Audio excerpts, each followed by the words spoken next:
All right, hello and welcome to our Founders Live. We're excited to be with you all today and talking about National Cancer Prevention Month. So I just want to bring in my colleagues. I have our CEO, Yusuf Henriquez here, our Chief Scientific Officer, Dr. Bradford Wilson, and also Michael Akinyele, our president and founder as well. So thank you all for joining me today. Really excited to talk about what's happening with Indigenous health and then dig a little deeper on Cancer Prevention Month. So Michael, I'll just pass the ball to you for some company updates. I think the main update is that we have an app upgrade coming out this week, and we have a logo contest underway. So if you look across our social channels, you see our contest for our new logo, if you don't mind participating in that. And then we have our app upgrades for Android and iOS coming out later this week, actually on Wednesday. So just those are the main updates that we're working towards, and we're excited to share that with the rest of the world. Great, thank you. Thank you so much. So next we're gonna I just wanna make sure we have some more introductory comments. Yusuf or Dr. Wilson, is there anything you'd like to share at the outset? I wanted to make one announcement to talk a little bit about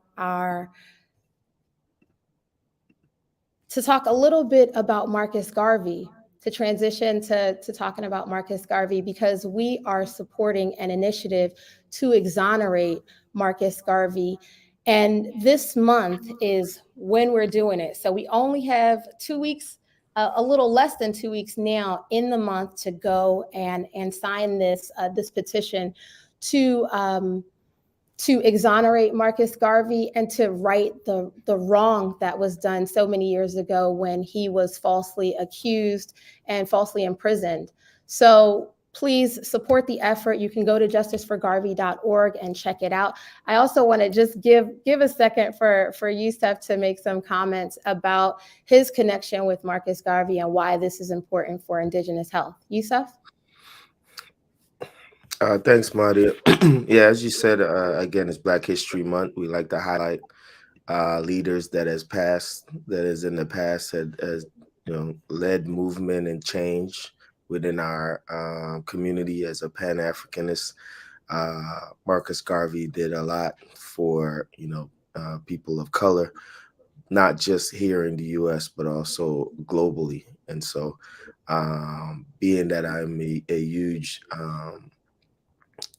understudy of some of his philosophy, and being that I'm from Jamaican descent, born and raised in Jamaica, you can see how important an individual like Marcus Garvey and others have played an intricate role in my upbringing and how I look at bringing communities together, and some of the fabric of what Indigenous is doing is bringing what we believe is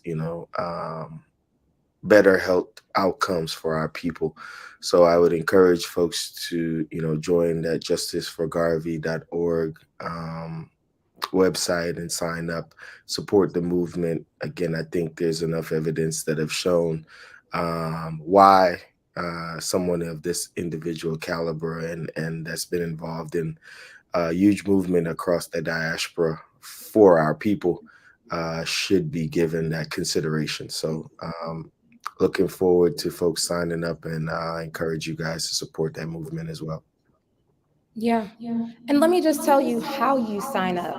So when you go to Justice for Garvey, when you go to the website, justiceforgarvey.org, it's sending a message. You can click on the link and you send a message to President Joe Biden asking him to review the letter that was sent and to make a decision on whether or not he can or will exonerate Marcus Garvey. So make sure you take the action. We have to do it before the end of the month. And with that, we will jump back into our main topic, talking about cancer prevention. We have a story from one of our members, Nadia Ba, who's also my cousin, and she shares her experience going through breast cancer, the discovery that her mother had breast cancer and her mother's death. And then she talks a little bit about why she signed up for Indigenous Health. So we're gonna cut to that video. But before we do, I'd like to start with Dr. Wilson, just to give us an orientation to how cancer affects the Black community disproportionately, and any other introductory comments you have. Dr. Wilson? Sure. Appreciate the segue, Madia. So at Indigenous and Indigenous Health Group, our focus is on health disparities. And when it comes to cancer, there are three significant cancer types in which there are some major disparities that exist. And those three areas are an area of breast cancer, where African American women have a significantly higher death rates, actually 42% higher, based on data from cancer.org. Also in prostate cancer, where African American men actually have the highest death rate of any racial or ethnic group in the US, and specifically 24% higher rates of prostate cancer. And then lastly, in terms of area of colon cancer, where in terms of the death rates for colon cancer, there are significant disparities there as well. And although there's some improvements being made, but there are still some disproportionate outcomes when it comes to colon cancer, specifically for Black males that are 50% more likely to die of colon cancer. So in terms of our focus as a company, we're taking a perspective on health disparities, and that disproportionately impact populations, Black and brown populations.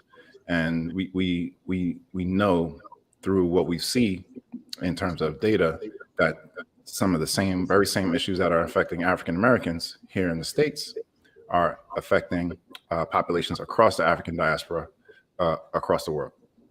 And as Madia places, the image of our fallen bison brother, Mr. Chadwick A. Boseman, who was an unfortunate victim of colon cancer, right? And showing that this disparity is impacting us in multiple age demographics.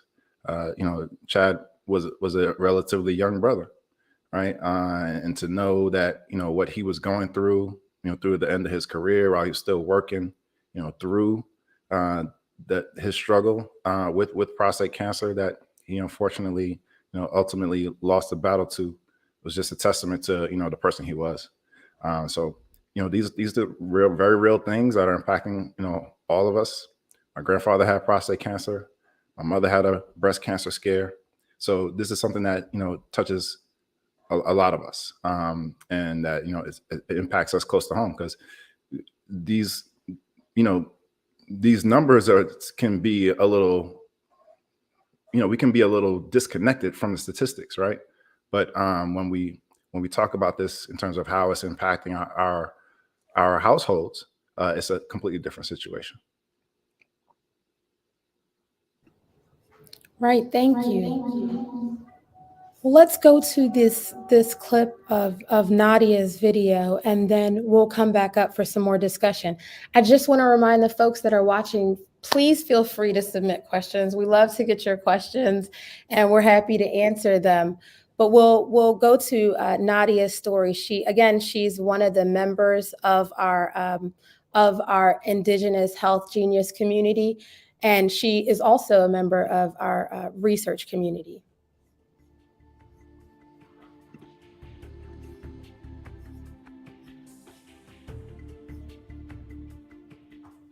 My name is Nadia Ba, and I'm a member of this community, and I'm a member of the research community.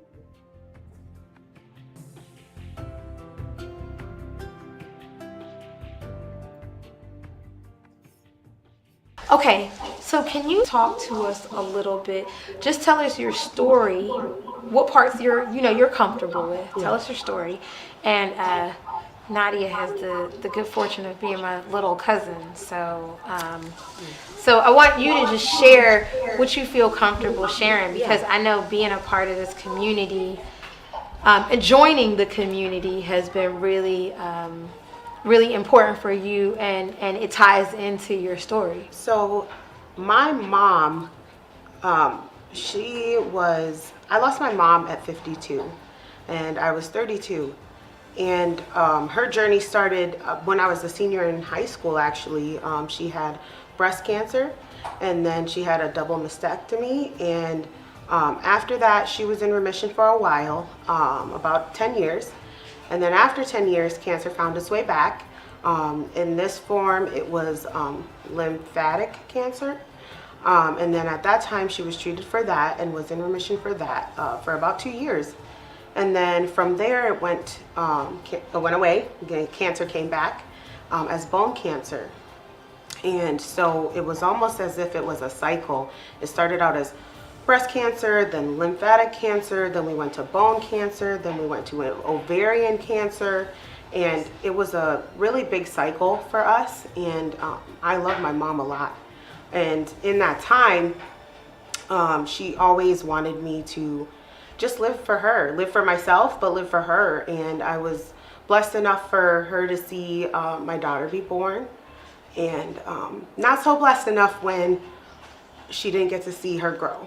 And so that's important for me to share that, so that me and my family can learn how to heal and learn about ourselves, so that we can just be here for each other. Great. Well, we made it. Let's just stop now, because then I don't want to cry. Yeah. On my face? No. I know, me either. Well, I think that you join it. There's a generational piece here, because you were talking about living for your mom, because you also have a daughter, and you have a sister, and you have tons of cousins, of which I'm one. Right. And so just thinking about the family connection and understanding your DNA, understanding who you are on a molecular level, Right. and sharing that with your healthcare provider. How does it add kind of dimension when you think about your mom, but then you also think about your child and your sister and your family? Absolutely. So the dynamic in my health, I feel like, is so big and broad. Yes, my mom had cancer, but my grandmother suffers from high blood pressure. My aunt had kidney failure. And so I just feel like almost there's a trifecta like working against me, as that's just my genetic makeup. And learning more about my health and learning more about my genes and how I can better live a healthier life, a longer life, is important for me, because there's not only just one concern as in regards to cancer, but like I said, high blood pressure and kidney failure, and just being healthy to be around for my daughter. And how I learn how to take care of myself is how I can teach her to take care of herself, and so on and so forth for her children and our family. And it's a really beautiful thing. Great. Well, thank you so much for making the time to talk to us. You're welcome. And for coming out and becoming a member. I think that we will see medical discoveries from us pulling our data together and meaningfully, doing research that is relevant for us. Black women have a higher and more severe incidences of breast cancer, and other illnesses. Sickle cell affects largely, African Americans and people of color. And so finding treatments and hopefully cures for some of these illnesses is just a part of the process. It's what we believe will be the outcome of all this work. Absolutely. And I was just like reading up the other day, and breast cancer is the most common cancer that Black women are diagnosed with, and that they're identified, not even identified, but they are diagnosed with. And so I think that it's really important for us to know how to prevent that, how to take care of ourselves, and how to diagnose, treat, self-diagnose, Yeah. and doing your, your breast exams regularly, and just knowing your body is really important in general, but knowing your body to the extent in which this community allows me to is powerful. Great. Well, thank you. Thank you. That's all we got. Yeah.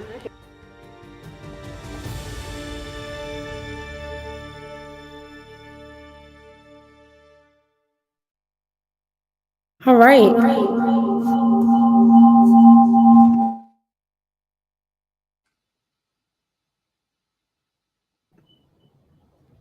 So let's have a little discussion.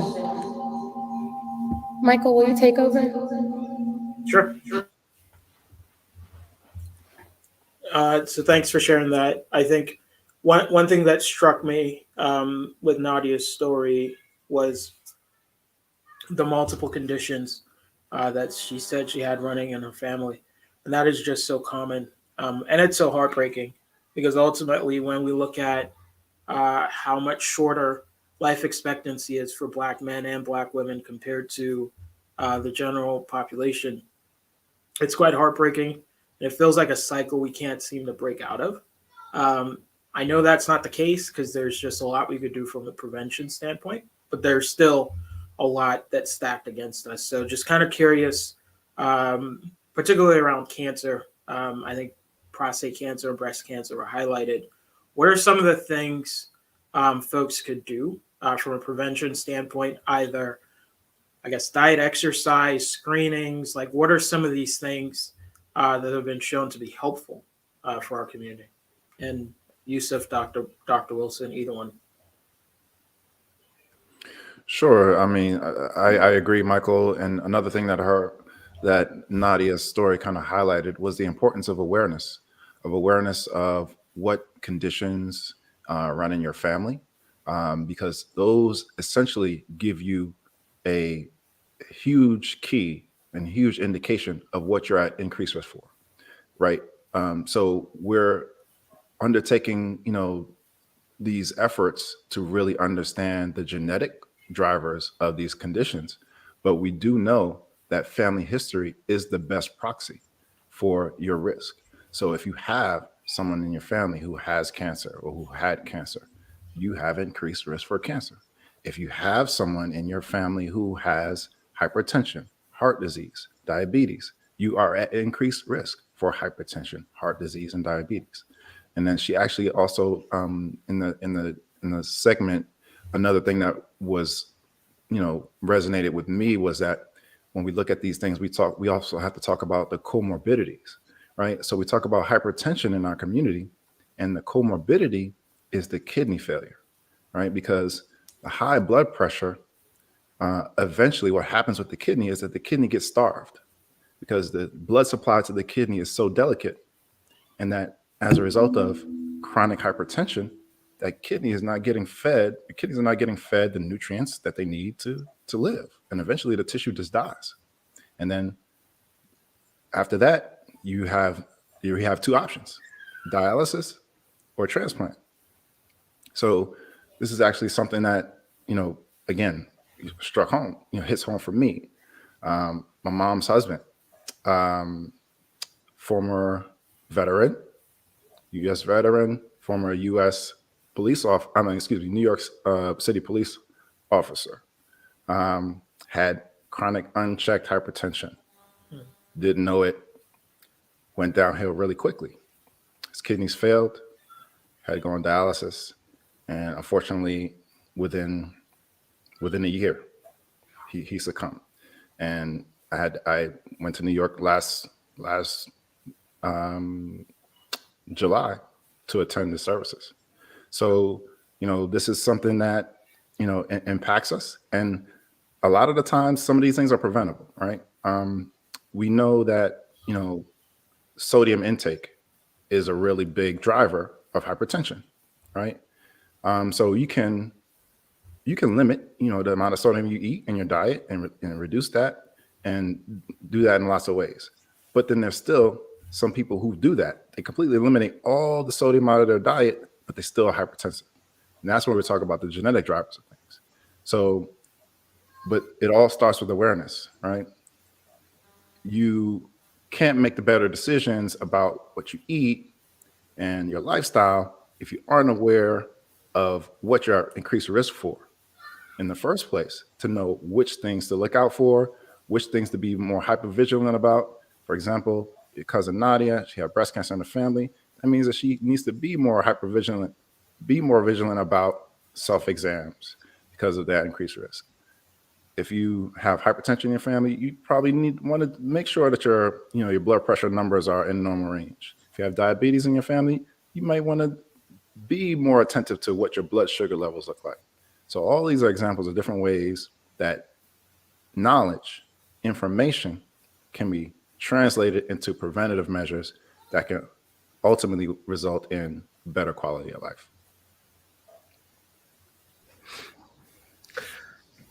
Yeah, I mean, again, I think Dr. Wilson kind of highlighted the areas. I think it comes down to, what we're talking about is that health literacy amongst our community, right? You don't know what you don't know. So we're hoping that's why Indigenous Health was created. We want to create those communities, as you heard, with the multiple disease areas that, Nadia and her family, apologize, is exposed to. You could see how, that creates kind of a family tree to kind of see how to best go about, addressing some of those areas that Dr. Wilson mentioned, because each of those chronic disease area piles on each other. Your body is just like, a car. It's an organ. These are organs that starts to fail, as Dr. Wilson mentioned, and then the other parts of your body are required to sustain those. And so you'll see that normally often happens when, an individual starts to be hypertensive or has one condition, then leads into other immune compromised areas because their immune is compromised. Then, one lung has to, do the work of two, one kidney has to do the work of two. And so you can see all of those things start to compile other areas. And it all comes down to health literacy and early detection and early prevention. That's really what we could do to really get ahead of some of these things. Because again, if this is something that was hereditary, you need to be doing a lot better job in monitoring it. And it sounds like what, Nadia is doing now, that she's aware, right? She's listed about 4 or 5 different areas that she needs to be, proactively looking into, working, to make sure that, she's getting as much information as possible, and then also updating that information, right? That's another reason why Indigenous Health Group is creating this app, is not because we think apps are cool. We wanted to create an area and an environment and community where this is a living, breathing, history of your family, that as you become more aware, because you're not going to get, the full assessment at one shot, but it's an opportunity to have a baseline. So just in the case of Nadia, she now has a baseline. At her age, she's now able to adjust those different lifestyle and health and food choice in order to change, some of those direction, so that, if that is still something that she's faced with down the road, it's more treatable to catch it earlier than later. And so you'll hear, stage 3 and 4, where, a patient that has been, avoiding healthcare or any type of diagnosis then becomes aware way too late. And as Dr. Wilson just mentioned, once you start getting into a diagnosis that is within its stage 3 and stage 4, it's a matter of when, right? And that's unfortunate, because as he mentioned, some of these things could have been treatable or prevented with some early detection, early prevention, and changing just your lifestyle, eating, and daily habits could have expanded your quality of life and your life expectancy. No, that's a very good point. And it reminded me of another member who had mentioned that, he completed the family history survey that we have on our app, but that he had a piece missing because he didn't know his dad, and was eager to understand how whole genome sequencing could provide that insight. I know we're over time, but since we're on that topic, I wanted to kind of ask Dr. Wilson to kind of walk through as briefly as possible how a member like that would be helped who have that gap in their family history. Yeah, family history is very powerful. It's a very powerful tool. It's very informative. But in the absence of that, the science can tell us some things, but there's a lot of research that needs to be done, right? So, for example, for some things that are very clear in terms of the genetic causes of sickle cell disease, for example, that can be determined from a simple genetic test or sequencing your entire genome either way. But for other more complex things like diabetes and heart disease and other things like cancer that are more complex, there's still a lot of research that needs to be done that eventually will be able to determine risk for all populations of folks based on genetic information. But we're not quite there yet, and that's part of what we're here to do. But in terms of what he could find out now through what's available now, there is some information that he could determine from his own DNA. For example, he has a Y chromosome that could be analyzed to determine what his paternal lineage is, right? So to understand where his father's father came from, and then in terms of what he doesn't know about his father's side, his father's side of his family. So there's information that he could potentially gather there from companies like AfricanAncestry.com. I give a free plug to my mentor, Dr. Rick Kittles and Dr. Gina Page. We have a live event coming up later this evening if you want to learn more about that, where you can get information on your paternal lineage, and in this example, or your maternal lineage if that's something you're interested in as well. And that's done through either your Y chromosome or your mitochondrial DNA, where you can trace your ancestry back, and specifically to specific tribes, thanks to the work that the folks at AfricanAncestry.com are doing. Good stuff.